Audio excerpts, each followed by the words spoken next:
নমস্কার বন্ধুরা, কেমন আছো সকলে? আশা করি আমরা যে যেখানেই আছি আপন আপন কর্তব্যগুলোকে ভালোবাসা আর সততার সাথে সম্পূর্ণ করার আপ্রাণ চেষ্টা চালিয়ে যাচ্ছি। আর আমরা আমাদের এই যে সাধনা, এই সাধনায় মা বাবার আশীর্বাদে, গুরুদেবের কৃপায় আর পরমেশ্বরের ইচ্ছায় সফল হব, তাই তো? তাহলে এসো, আজ মঙ্গলবারে বাংলা ভাষায় বিজ্ঞান চর্চা বেশ অনেকগুলো মাস পরে আবার ফিরে এসেছি মঙ্গলবারে। তো মনোবিজ্ঞান দেবীপ্রসাদ চট্টোপাধ্যায়ের লেখা এই বইটি থেকে আমরা 14টা পর্বে কিছু কিছু করে জেনেছি। তো তারপরে আমরা এগোবো এবার। তাহলে এসো, চলে যাওয়া যাক। আমরা শেষ পর্যন্ত পড়েছিলাম যে মনোবিজ্ঞানের উপযোগিতা কি।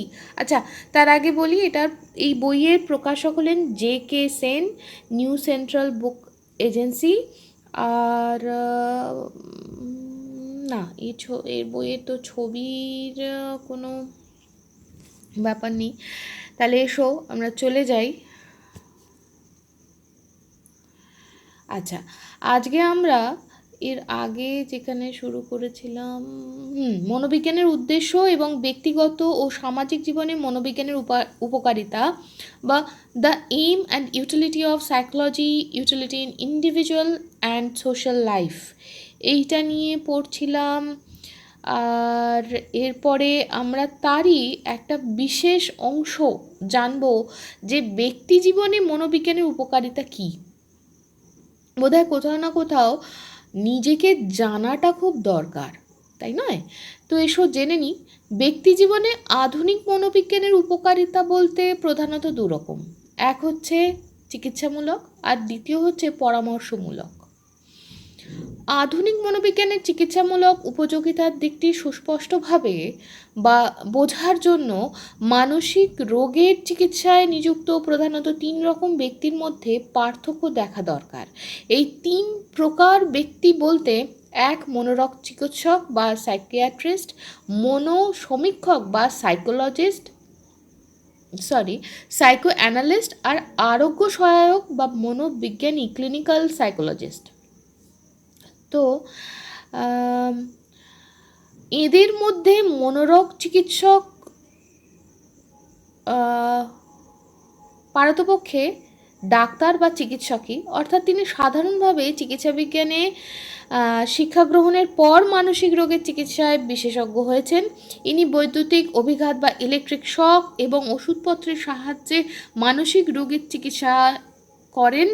মনোসমীক্ষকও সাধারণত চিকিৎসকই, তবে তিনি ওষুধপত্র প্রভৃতি ব্যবহার করেন না।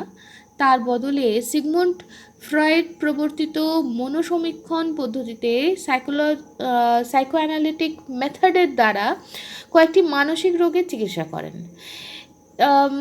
তার পদ্ধতি ও তার সার্থকতা প্রসঙ্গে আমরা পরে প্রত্যাবর্তন করব, মানে এখানে বলা হচ্ছে যে পরে আলোচনা করা যাবে। তো আরোগ্য, এরপরে হচ্ছে তৃতীয় যে আরোগ্য সহায়ক যে মনোবিজ্ঞানী, বা যাকে আমরা ক্লিনিক্যাল সাইকোলজিস্ট বলছি, তাদের ক্ষেত্রে আসছে যে সাধারণভাবে মনোবিজ্ঞানে শিক্ষালাভ করার পর বিশেষ করে মনোবিজ্ঞানের অভিজ্ঞতা বা সাইকোলজিক্যাল টেস্ট এবং মনোবিজ্ঞানমূলক চিকিৎসা বা সাইকোথেরাপি নামের কয়েকটি কৌশলে পারদর্শিতা অবলম্বন করেন এবং তারপরে তারা কাজ করেন। তার মানে দুদল হলো চিকিৎসক, একজন হলো সাইকিয়াট্রিস্ট আর সাইকো অ্যানালিস্ট, কিন্তু এদের মধ্যে একদল ওষুধ ব্যবহার করেন, প্রথম দল। দ্বিতীয় দল, তারা কিছু বিশিষ্ট প্রকারের কি বলবো, মনোসমীক্ষক, কিন্তু তারা ওষুধ ব্যবহার করেন না। সিগমুন্ড ফ্রয়েডের প্রবর্তিত যে পদ্ধতিগুলো, সেগুলোর উপায় করে মানুষকে সাহায্য করেন বা তাদের চিকিৎসা করেন। আর তৃতীয় যে গোষ্ঠী, তারা টেস্ট, কতগুলো সাইকোলজিক্যাল টেস্ট আমরা মানে আমাদের বিভিন্ন যে এক্সপার্ট, আমরা যে জায়গায় বিশেষজ্ঞ, ধরুন বাড়িতে ঠাকুমা খুব ভালো শুক্তো রান্না করেন, তিনি শুক্তোর এক্সপার্ট বা বিশেষজ্ঞ। মা খুব ভালো মুগের ডাল রান্না করতে পারেন, তাহলে তিনি তার এক্সপার্ট। তো সেই রকম এখানে বলা যায় যে এই তৃতীয় গোষ্ঠী হলো তারা সাইকোলজিক্যাল টেস্ট বা সাইকোথেরাপি এই সমস্ত সাহায্যে তারা লোকেদেরকে সাহায্য করেন। তো ঠিক আছে, এরপরে কি হচ্ছে, এদের মধ্যে অবশ্য মানসিক রোগের চিকিৎসার প্রধানতম দায়িত্ব মনোরোগ চিকিৎসকের উপরই, মানে সাইকিয়াট্রিস্টের উপরেই হয়, কিন্তু তিনি ক্রমশই আরোগ্য সহায়ক মনোবিজ্ঞানীদের উপর বিশেষভাবে নির্ভরশীল হয়েছেন। প্রথমত রোগের লক্ষণ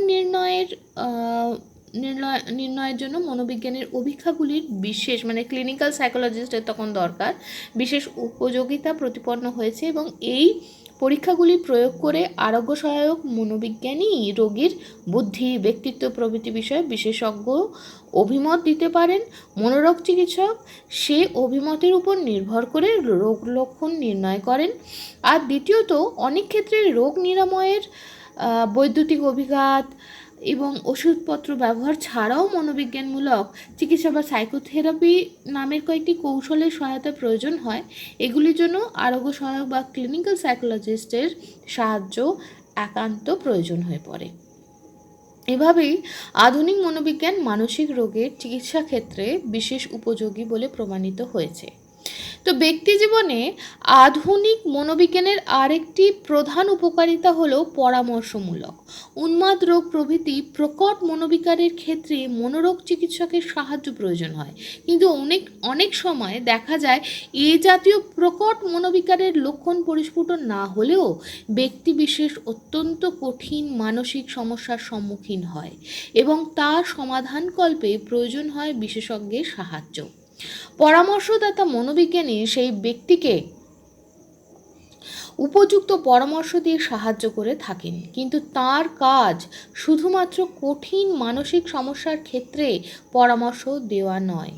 বুদ্ধি, প্রবণতা বা অ্যাপটিটিউড, ব্যক্তিত্ব বা পার্সোনালিটি প্রভৃতি নির্ণয় করার মনোবিজ্ঞানমূলক অভিজ্ঞার বা সাইকোলজিক্যাল টেস্টের সাহায্যে মনোবিজ্ঞানী নানাভাবে ব্যক্তিবিশেষের বিবিধ বৈশিষ্ট্য নির্ণয় করে তাকে বিবিধভাবে পরামর্শ দিতে পারেন। শিশু ও কিশোরদের শিক্ষা প্রভৃতি প্রসঙ্গে মনোবিজ্ঞানীর এ জাতীয় পরামর্শের বিশেষ উপকারিতা দেখা যায়। এই পরামর্শের উপর নির্ভর করে ব্যক্তিবিশেষের জীবিকাবৃত্তি প্রভৃতি নির্ণয় করার নানা সহায়তা হয়। তাই আজকাল অনেক শিক্ষা কেন্দ্রে, স্কুল, কলেজ ও বিশ্ববিদ্যালয়ে মনোবিজ্ঞানমূলক পরামর্শের জন্য বিশেষ বিভাগ স্থাপনের আয়োজন দেখা যায়। অনেক সময় পরামর্শদাতা মনোবিজ্ঞানী মনোবিজ্ঞানমূলক চিকিৎসার বা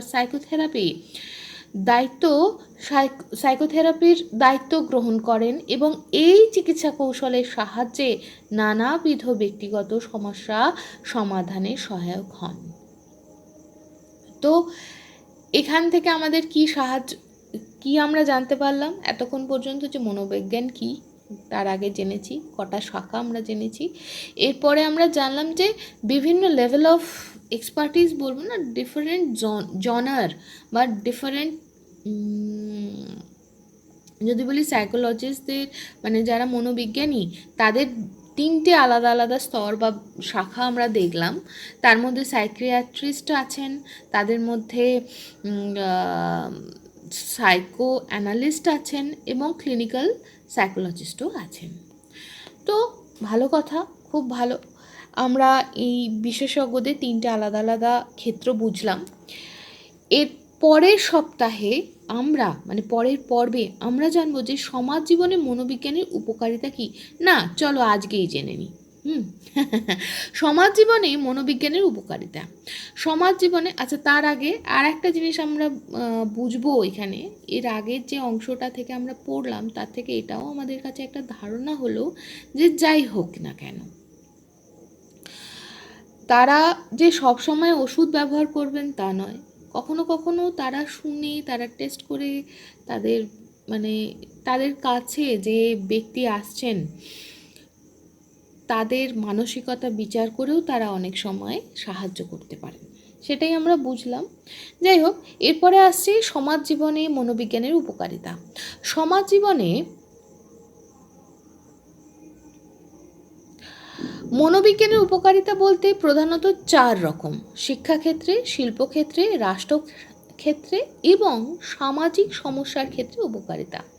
দীর্ঘদিন থেকেই শিক্ষকেরা শিক্ষাদানের উদ্দেশ্যে মনোবিজ্ঞানমূলক জ্ঞানের প্রয়োজনীয়তা অনুভব করেছেন। শিশুর বিকাশ পরিদর্শন করে মনোবিজ্ঞানীর বিভিন্ন পর্যায়ে তার সামর্থ্য ও ব্যক্তিত্বের বৈশিষ্ট্য সংক্রান্ত সুস্পষ্ট ধারণায় উপনীত হতে চান এবং শিক্ষা পদ্ধতিকে বিজ্ঞানসম্মত করতে হলে শিক্ষকদের পক্ষে এই জ্ঞানের ভিত্তিতেই ঠিক করা বাঞ্ছনীয় যে কোন বয়সে বা শিশুর বিকাশের কোন পর্যায়ে কোন বিষয় এবং কিভাবে শিশুকে শিক্ষাদান করা হবে।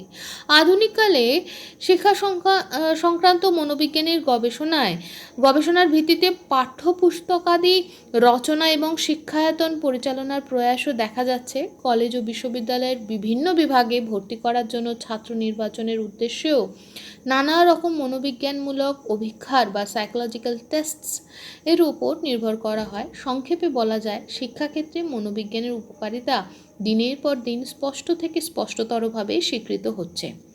আধুনিক শিল্পায়তন পরিকল্পনা ও পরিচালনার উদ্দেশ্যেও মনোবিজ্ঞানের উপকারিতা আজ স্বীকৃত হয়েছে এবং মনোবিজ্ঞানীরা আশা করেন অদূর ভবিষ্যতে শিল্পক্ষেত্রে মনোবিজ্ঞানের গুরুত্ব অনেক বেড়ে যাবে। আজকাল প্রধানত শিল্প ও ব্যবসায়ের বিভিন্ন বিভাগে কর্মী নির্বাচনের উদ্দেশ্যেই নানা রকম মনোবিজ্ঞানমূলক অভিক্ষার উপর নির্ভর করা হয়। এই পরীক্ষাগুলির সাহায্যে বিভিন্ন ব্যক্তির বিভিন্ন প্রবণতা, সামর্থ্য প্রভৃতি নির্ণয় করা হয়। কিন্তু শিল্পক্ষেত্রের আরও নানা সমস্যা সমাধানে আধুনিক মনোবিজ্ঞানের বিশেষ গুরুত্বপূর্ণ অবদান সম্ভব। বস্তুত এ জাতীয় সম্ভাবনা সার্থক করার উদ্দেশ্যেই আধুনিক মনোবিজ্ঞানের একটি শাখায় শিল্প সংক্রান্ত মনোবিজ্ঞানে নানা প্রকার গবেষণার আয়োজন দেখা যায়। রাষ্ট্র পরিচালনার ক্ষেত্রে মনোবিজ্ঞানের উপযোগিতা এখনও প্রধানতই সামরিক বিভাগগুলির মধ্যে সীমাবদ্ধ। বুদ্ধি অভিক্ষা, প্রবণতার অভিক্ষা প্রভৃতির উপর নির্ভর করে বিভিন্ন সামরিক বিভাগের বিভিন্ন কাজের জন্য সেনা সংগ্রহের আয়োজন আজ ব্যাপকভাবে প্রচলিত হয়েছে। কিন্তু আশা করা যায় পৃথিবীতে যুদ্ধের সম্ভাবনা যত কমবে ততই গঠনমূলক রাষ্ট্র কার্যেও মনোবিজ্ঞানের গুরুত্ব বেড়ে চলবে। পরিশেষে উল্লেখ করা প্রয়োজন যে নানা সামাজিক সমস্যার সমাধানেও মনোবিজ্ঞানের উপকারিতা ইতিমধ্যেই স্বীকৃত হয়েছে এবং ভবিষ্যতে এই উদ্দেশ্যে মনোবিজ্ঞানের প্রয়োগ সম্ভাবনা প্রায় অপরিসীম। এই জাতীয় সামাজিক সমস্যা বলতে কুসংস্কার অপসারণ, অপরাধ পরায়ণতার প্রশমন, মানুষে মানুষে সুস্থ সহযোগিতামূলক সম্পর্ক স্থাপন প্রভৃতি নানা বিষয়ের উল্লেখ করা যায়। অবশ্যই এ জাতীয় সামাজিক সমস্যার সমাধান দায়িত্ব শুধুমাত্র মনোবিজ্ঞানীর উপর অর্পণ করা বিজ্ঞানসম্মত হবে না। হ্যাঁ, অবশ্যই সমস্যাগুলি জটিল এবং এগুলির মূলে অর্থনৈতিক, রাজনৈতিক প্রভৃতি নানা কারণ বর্তমান। অতএব এগুলির সমাধানকল্পে বহুমুখী প্রচেষ্টার প্রয়োজন আছে। কিন্তু সেই বহুমুখী প্রচেষ্টার ক্ষেত্রে মনোবিজ্ঞানমূলক প্রচেষ্টার গুরুত্বপূর্ণ স্থান অস্বীকার করা যায় না। তো আজ আমরা এই অবধি শিখলাম, এই অবধি বোঝার চেষ্টা করলাম। এরপর জানবো স্নায়ুতন্ত্র, তারপর জানা যাবে আমরা এরপরে আরও ভালোভাবে জানতে পারবো এবং আশা করব নিজেরা আরেকটু ভালোভাবে চিনতে পারবো, নিজেদেরকে নিজেরা আরেকটু ভালোভাবে বুঝে তার যত্ন নিতে পারবো। তাই তো? টাটা।